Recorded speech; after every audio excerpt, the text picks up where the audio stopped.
Who will make their way into Craig's beloved fantasy Europa League draw? We will find out, of course, tomorrow. Some interesting ties kind of balanced quite nicely going into the match. Betis, yeah, Man U Betis, that's nice. Well, that's not the one. That's the one I was going to mention, was it? Why did I mention that? I was going to mention Arsenal against Sporting, 2-2. Stephen Nicol, how seriously do you take that 90 minutes if you're Arsenal? Well, I think so far they've taken this tournament very seriously, so they're not going to go this far and then all of a sudden go, you know what, let's just play the reserve team. Okay. So I fully expect... Is that the right thing to do? Absolutely, yeah. What if you pick up an injury? It's Sterling Haaland all over again. Yeah. No, well, I think the reason that outweighs that would be you want to keep the momentum going, winning games and playing well, and just keep everything going that you've got the way it is, and that means that you have to play. You've got to play a good team, and I think every game they win in this just drives them further forward when they come to play again in the Premier League. So it's about winning. They've got the winning habit, so don't disrupt that. Just keep doing it. Don't disrupt the habit. Absolutely not. And look, it has to be a whole lot of fun to go into training if you're Arsenal right now, right? With everything that is going on this season and all the challenges that you've had, and you've been able to answer the call time and time again.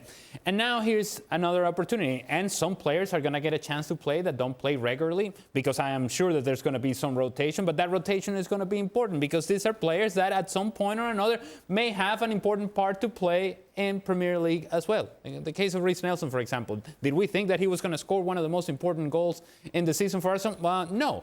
And yet, here he is. Gabriel Jesus coming back. He's going to get important minutes. You need to get him into some sort of rhythm. Plus, you get to this point of the competition, 2-2 against Sporting Lisbon, away from home. You're coming home. You're not going to just put a reserve team out there. You're not just going to rotate everybody out because you're saying, the Premier League is our priority. Yes, it remains your priority, but you can still put a competitive team that should be good enough to beat Sporting Lisbon and maintain this feeling, and I think it's about feeling with Arsenal, this feeling and this sense of belonging and this sense of confidence and self-belief, all those things you have to maintain, and what better way to do it than winning at home?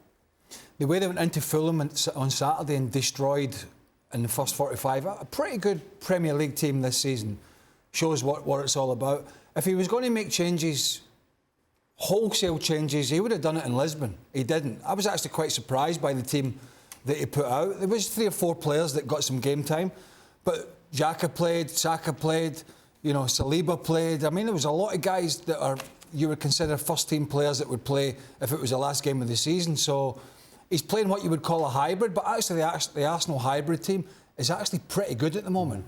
And it's also given these players match fitness that if, say, there's 5 or 6 games to go in the Premier League season and Saka gets injured or Martinelli, you might need Smith Rowe, who's fit again, or Nelson to get game time, or 1 or 2 of these other French players, Kieran Tierney. So this competition, bearing in mind they're out of every other domestic competition, is actually giving some of their French players some really good competitive match time. Well, thank you very much for watching ESPN on YouTube. For more sports highlights and analysis, be sure to download the ESPN app. And for live streaming, premium content, and let's not forget as well, ESPN FC 7 days a week. Subscribe to ESPN+.